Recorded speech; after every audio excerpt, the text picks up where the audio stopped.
Ryan White became a household name in 1985 after he was barred from attending his Indiana middle school on account of his illness. Because Ryan White had acquired HIV through contaminated blood products and thus, quote, through no fault of his own, as many observers put it, he differed significantly from the populations most intimately associated with HIV and AIDS in the 1980s, namely men who had sex with men and people who used intravenous drugs. Ryan therefore emerged as the seemingly unassailable face of AIDS, to use Kramer's formulation, a white, straight, middle-class, photogenic, or telegenic Midwestern teenager afflicted with not just hemophilia, but also a poorly understood, much feared, and fatal disease.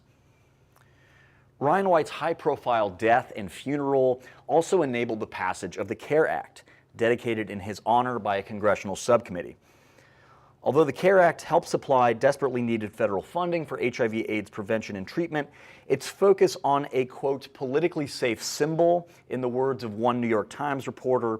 also reinforced the, quote, hierarchy of victimhood at the heart of the 1980s and 90s AIDS crisis. From its start, religious studies scholar Anthony Petra writes,